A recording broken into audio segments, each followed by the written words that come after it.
Hi, welcome to another edition of the Alan Rosenberg Show. It's Sunday night. Hope you had a good weekend. Literally just got home from the movies. It is 7:40. And we saw that movie Warfare. Really powerful movie. Highly recommended. Anyway, we are going to do now the final video in this series that was requested, where I'm picking my top 10 favorite musicians by instruments. Over the last 2 weeks, I did favorite guitarists, top 10 favorite bass players, top 10 favorite keyboardists, and tonight, top 10 famous favorite drummers. And again, this is purely my opinion. Now, this is really hard to do. And the reason why, and drummers is a good example, certainly guitarists is a good example, there's so many different styles. It is really hard to compare. You know, you have hard-hitting drummers that are absolutely perfect for the band that they were in, essential for the band that they were in. That is crucially important. But then there are people that are like jazzy and kind of just groove-oriented players. That's really talented and really good. And then you have these incredible technicians, you know, that have unbelievable skill. You know, that's really impressive. They're amazing drummers. And then you have jazz drummers, studio musicians, who are probably the best musicians out of all of them. So it's really hard to do. So the only way I could really do it is my top 10 favorite. And as anything else, I base it on how much I play this stuff, you know. So these people are absolutely instrumental in their band, crucially important, and they added so much to their band and the music and the songs that I keep wanting to listen to over and over again. That's how I do my top 10. So without further ado, let's get on it. My top 10 favorite drummers. Now at number 10 is going to be a drummer that certainly in the 70s when I was growing up, everybody felt he was always up there for the best drummer in rock or in the world, they used to say, and that was Carl Palmer. And Emerson, Lake and Palmer in the 70s were a huge band, and they were great, and I'm a fan. I got all of their albums. And certainly growing up, you know, you had to be a Carl Palmer fan if you were a drummer. And I remember seeing ELP on the Works tour at Nassau Coliseum, and he was such a showman. I could not take my eyes off of Carl Palmer. So, you know, whether it's ELP, and I got all of their albums, and he's just a monster drummer in a monster band. Keith Emerson and Greg Lake, all amazing musicians. And what can you say? It's Carl Palmer. Now, Carl Palmer also went on to do, among other things, Asia. And if you know my channel, I'm actually a pretty big fan of Asia. And that's a story for another day. I've done videos on Asia, but great musicianship, obviously, in Asia as well. And even solo. Here's a Carl Palmer solo collection, Working Live. So at number 10 for me, no doubt about it, the great Carl Palmer, one of the all-time greatest rock drummers, and again, quite the showman as well. So he's my choice at number 10. All right, we'll just stick that over there. Now we're going to go to number 9, and this is a really good example of the other side of the coin, because I am a really big fan of the band, and I love the band. And when you watch the band and listen to the band, first of all of the musicians in the band, we did Garth Hudson and keyboardist, you know, they were amazing musicians. They could actually switch off on different instruments. But Levon Helm is such a great field drummer, and nobody really sounds like him. If you listen to them, if you watch The Last Waltz or other recorded footage of the band live, he's got really dead drums. You know, the opposite of a lot of drummers. His tom-toms could be really dead sounding, and he could really smack them, and you get this unique kind of sound that's for the band. And he's just got such great feel, and he swings so well. There's another drummer that's going to come up later that is, like, to me, one of the ultimate rock and roll swing drummers. But Levon Helm has so much groove and has so much feel and absolutely perfect for the sound of the band. And whether you're listening to their albums, the studio records, which are classics, but you could really hear them so well on the live records like Rock of Ages, bootlegs like at Roosevelt Stadium, Watkins Glen. The recent Stage Fright 50th anniversary's got that great live set from 71 at the Royal Albert Hall. And my favorite, of course, is The Last Waltz. So, gotta go with Levon Helm at number 9. And he's fun to watch. You know, watch the Last Waltz, or if you have live footage of the band playing. He's just so into it. He's got such swing. And just such feel. I just love it. But that's a really good example of how do you judge the top 10 drummers? Because how do you compare Carl Palmer and Levon Helm? You can't. They're completely on the opposite end of the spectrum. But they're both so crucial to their bands and add so much. And of course, Levon, great vocalist as well, put out some great solo records, including latter-day ones, after his voice, from his cancer treatment was very different. But you got things like Electric Dirt and Dirt Farmer and Ramble at the Ryman. Levon Helm, just so great. Big fan, as you can tell. So he is my number 9, Levon Helm. All right, let's keep going. Who is going to be number 8? Well, number 8 for me is going to be the only one here that's kind of a studio session drummer, but in a way, I don't want to put any studio musicians in because they tend to be probably the best out of all of them. But this guy's more than just a studio musician because he's a crucial part of the musicians that he played with. And I'm talking about Steve Gadd at number 8. Now, Steve Gadd has played with everybody. Oh, my God. He must be on maybe thousands of albums.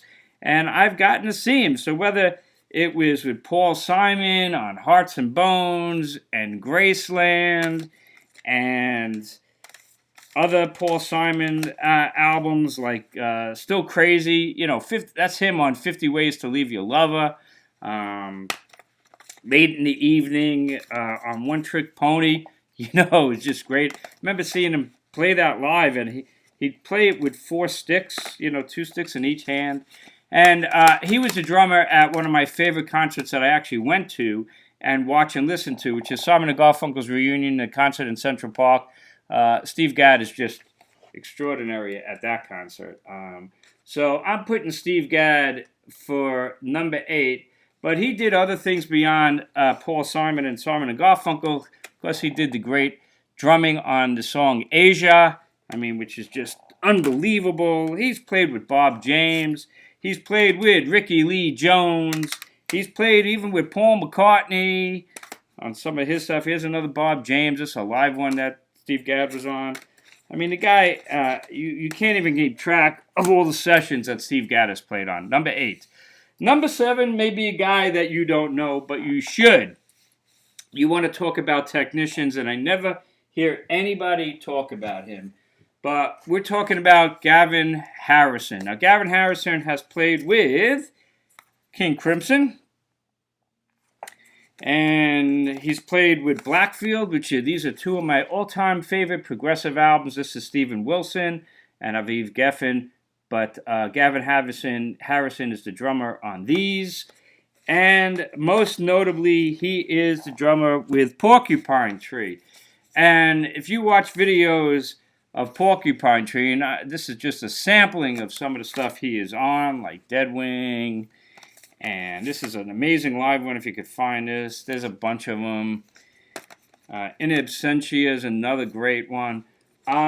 He is one of those drummers that, I watch him play, and I used to be a drummer. I guess I'm still a drummer, but I'm what I used to call a meat and potatoes type drummer. I could play for Bachman Turner Overdrive, and I could swing a little bit, maybe like Charlie Watts, but I'm not a technical drummer. I don't have that kind of rudimentary kind of stuff, and I certainly can't play jazz. Gavin Harrison, when you watch him play drums, it's just, technically, he might be the best drummer out of anybody that I've ever seen. That's how amazing he is. So, Gavin Harrison at number 7. Let's keep going, number 6. And here's a guy that might be, in a sense, at the other extreme. So, and that's going to be John Bonham of Led Zeppelin at number 6. Now, John Bonham is one of the examples, and there's others on this list, that are absolutely perfect for what they did. He's crucial in the musical trio of Led Zeppelin. All amazing musicians, Jimmy Page, John Paul Jones, and John Bonham. You can't imagine Led Zeppelin with a different drummer. That heaviness and that big drum sound, that's part of the production that Jimmy Page did, of course. Monster drummer, big kick drum. Listen to Zeppelin 4. They recorded like in the hallway with all of that echo. just a perfect drummer and can play some pretty technical stuff as well. Not exactly a rudimentary technical drummer. All you got to do is watch the 20-minute drum solo of Moby Dick on this album and this movie, and it's not easy to get through. He has to switch to his hands at some point just to make it more interesting. But John Bonham, maybe the most powerful drummer. Of course, now I'm going to tell you something. I was around when Zeppelin was in their heyday in the early and mid-'70s, and I still have all the magazines. They used to do like the best drummer polls, and Rolling Stone magazine. Well, Rolling Stone magazine we shouldn't count because they never were fans of Led Zeppelin until decades later. But Cream, Circus, Hit Parader was a great magazine, even the drumming magazines. And John Bonham never was near the top of the best drummer polls in the heyday of Zeppelin, believe it or not. In fact, he suffered depression, John Bonham, because there was like 2 years in a row that he lost way behind Karen Carpenter. And Karen Carpenter, by the way, is an excellent drummer. She's got a lot of rudimentary skills, like a jazz drummer. And he suffered from depression because of that. But of course, now everybody says John Bonham's the greatest drummer of all time. He's the best drummer that Led Zeppelin could have ever had. Although I got to say, hats off to Robert Plant, because his son, Jason Bonham, and they have the same initials, could do everything that John Bonham could do and more. So they really could have continued at this point. That's a story for another day. But John Bonham, the amazing drummer of Led Zeppelin with that incredible right foot, right? He's at number 6. Number 5, very similar in a sense to John Bonham. My number 5 is Keith Moon of The Who. Keith Moon of The Who, like Bonham with Led Zeppelin, you can't imagine another drummer playing with The Who and doing what he did with The Who at that time. He was absolutely perfect. And Keith Moon was really unique. Nobody, including Pete Townsend or Roger Daltrey, would ever say, and they never say, that Keith Moon was actually a good drummer. He was the great Keith Moon drummer, the best Keith Moon type drummer. But Keith Moon could never play anything else because he just was not a technical drummer, always single rolls and things like that. But Keith Moon did something that I've never heard any other drummer really do that well, and he plays around the beat. I don't know how the hell he does it.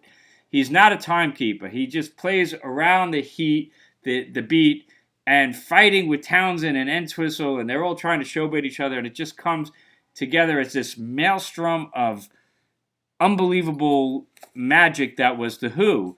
So he was around the beat, but somehow he kept the beat, and you listen to him do the rolls and hits a cymbal where it really shouldn't have been hit, but it's absolutely perfect. And Keith Moon was magic, of course, from the beginning. The first album, listen to him like on My Generation. Did anybody else sound like My Generation at that time? And of course, Tommy, hard to believe. This is 3 musicians. It's literally a symphony.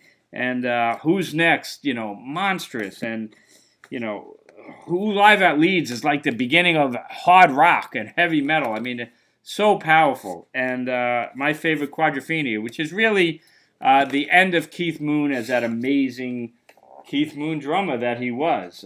He just lost it after that, unfortunately, and they knew it. Pete Townsend, and they talk about it now that Keith Moon probably wouldn't have lasted. But when he was there, he was absolute perfection for The Who. And that's why he is at number 5. Kind of like Bonham, the ultimate perfect drummer for Led Zeppelin. Keith Moon, perfect for The Who. And he's at number 5. Number 4, and this is not in retrospect, even though I just did a tribute video for him. Number 4 was always going to be, for me, Clem Burke from Blondie.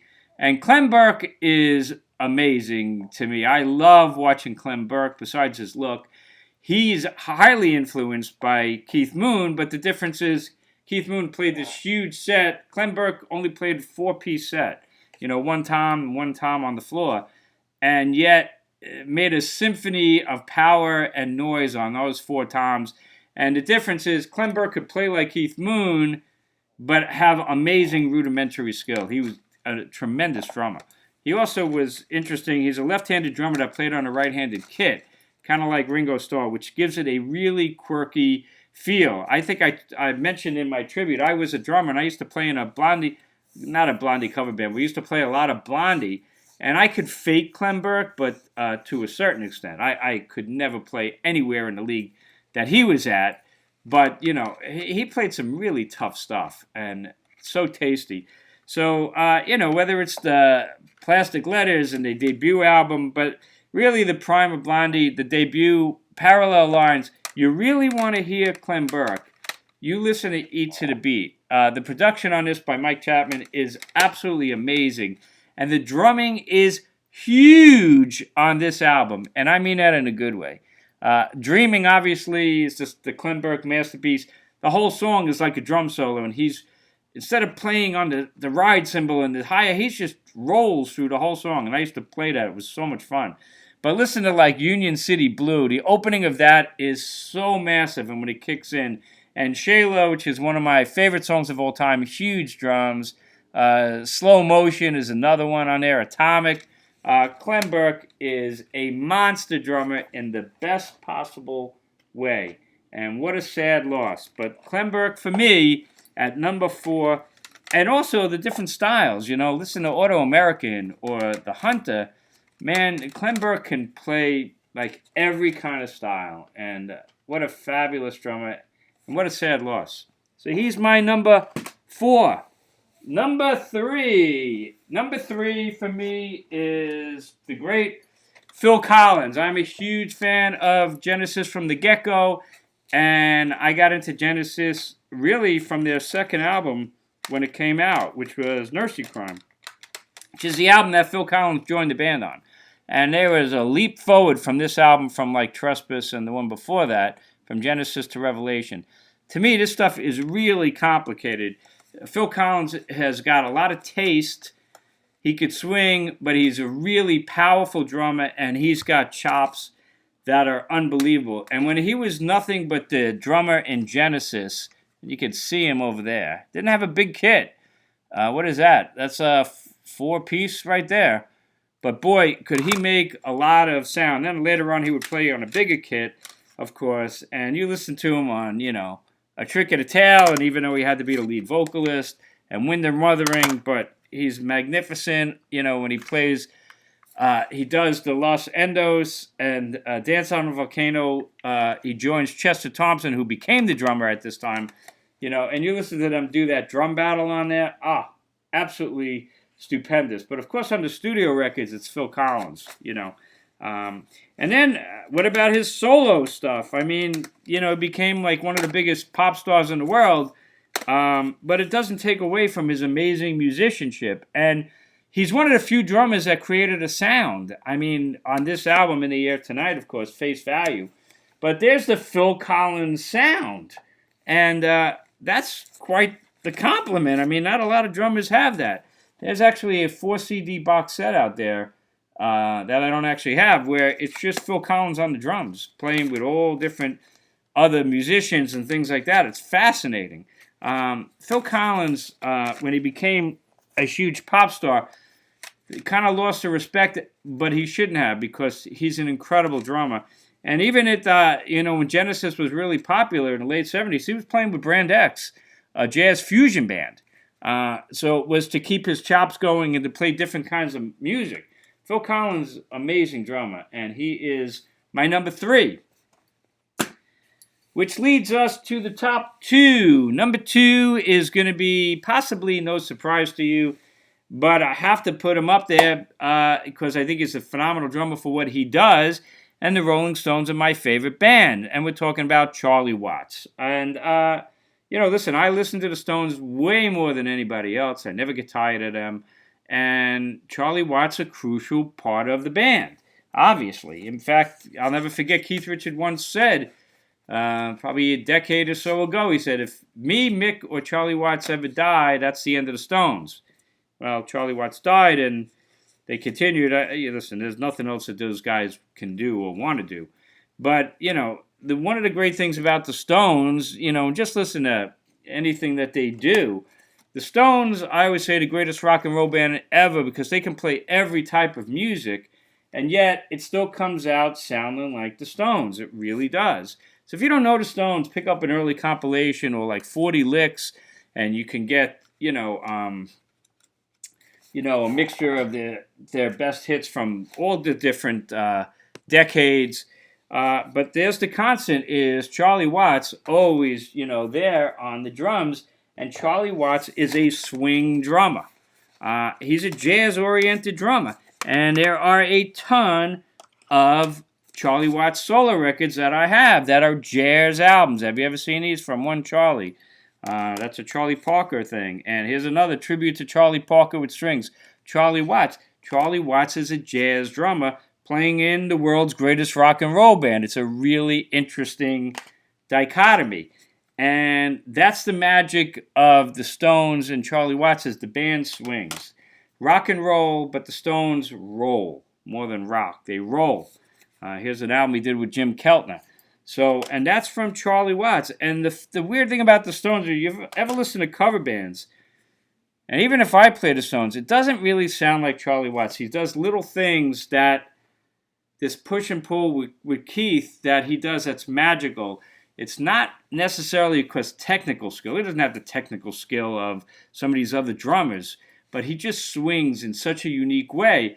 And other drummers just, when they cover the Stones, they just don't have that grasp. Steve Jordan's a good replacement, but even he, when I saw the last tour to Hackney Diamonds, he doesn't sound like Charlie Watts. Even little things that are magical. Beast of Burden's got magical touches to it. Angie's a great one. Listen to Charlie Watts playing the drums on Angie. He does these little accents, these little hi-hat ones, and I saw the Stones do, Latter Day Stones do Angie, and he was missing that. Steve Jordan, I'm like, man, that little accent, is it difficult? No, but it was genius that he came up with that. Charlie Watts, for me, certainly at number 2.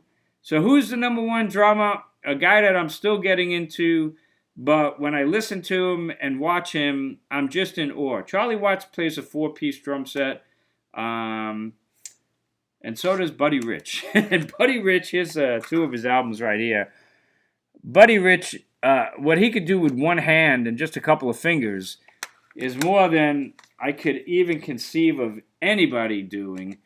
And I don't know how the hell he does it. And the stamina, he plays so hard and so fast and so tasty on these little drum sets. It's just mind-boggling how incredible Buddy Rich is. And it's still a learning experience to me because I'm not an expert on him. But, oh my God, my mouth just drops. I'm like, this guy is just on another human level.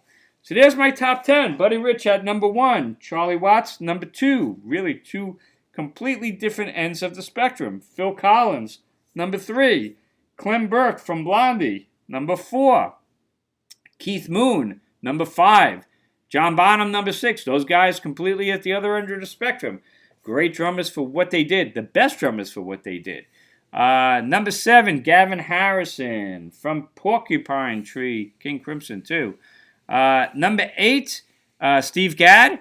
Number 9, Levon Helm, another swing drummer. And number 10, Carl Palmer, who when I was growing up, he was the first one that was really brought to your attention, this amazing rock drummer. So certainly had to include him. Now you're sitting there going, oh my God, this guy's got no taste. What about this one, this one? Well, again, remember, I'm only choosing 10, and they're my favorites. But there are certainly amazing other drummers. Some that popped right into my head. You're going to say Ian Pacey from Deep Purple, an amazing drummer. Very kind of like John Bonham, but honestly with much more technical skill. Ian Pacey is an amazing drummer. Ginger Baker. Nobody plays like Ginger Baker. Totally unique. I'm just not a huge fan of Cream, even though I have like all their albums. But I certainly appreciate, Ginger Baker, Jack Bruce's expertise, Eric Clapton, obviously. Another guy that nobody mentions is Bruce Gary from the Knack. Unbelievable drummer. The Knack, I've done videos on them. They were all tremendous musicians, and they really never got the respect that they deserved as musicians and what they did. But Bruce Gary used to play with Carla Bley. Mick Taylor. He's an amazing drummer. The number one that you're screaming at me right now, I know, Neil Peart. Where's Neil Peart? Neil Peart is an amazing drummer. My friends always said he was the best when I was growing up. He certainly had the biggest kit. I never seen anybody. What did he have? A 300-piece set? Remember the one that 360 goes all the way around him? Yeah, he's a tremendous drummer. Great skill. Kind of reminds me of a Carl Palmer in a way, but on much bigger set. I've mentioned it. I'm not a huge Rush fan. What can I tell you? But I could appreciate Neil Peart's amazing talent on the drums and as a songwriter and lyricist as well. Stuart Copeland's another great one from the Police. Really unique drummer and really highly skilled. There's so many in the jazz area. Gene Krupa. I would definitely mention Billy Cobham. I'm definitely a big fan of Mahavishnu Orchestra and even solo Billy Cobham. I have some of that stuff. There's so many. Bill Bruford is the one that pops right into my head from Yes and King Crimson. Mike Portner from Dream Theater. I'm just not a fan. Manu Kiachu. There's so many. Rick Marauder. These are studio guys. Drum guys like Tony Williams, Elvin Jones. These are legendary jazz players. Michael Shreve from Santana was incredible. I never liked Journey, but I know that Steve Smith is an incredible drummer. And if you want to go to like timekeepers who are really powerful, you got to go with like Max Weinberg from Bruce Springsteen and the E Street Band. Simon & Phillips is another amazing drummer. What else? Vinnie Colaiuta plays with Joni Mitchell and many others. Tremendous drummer as well. The guy who played with Zappa and UK, Terry Bozzio, he's another one. Jeff Porcaro played with Steely Dan and others. There's so many, but these are my top 10. Let me know what your top 10 are. Probably Neil Peart and some other ones in there, and I totally respect that. But again, this is just about having fun, and it's not easy to do. So let me know what you think. Again, I hope you had a fun weekend. If you're new to my channel, check out my playlist. There's tons of videos there, including this ongoing series. This is going to be the last video in this series, my favorite musicians. And as always, stay safe, stay healthy. Thanks for watching. If you're new to my channel, hit subscribe. Why not?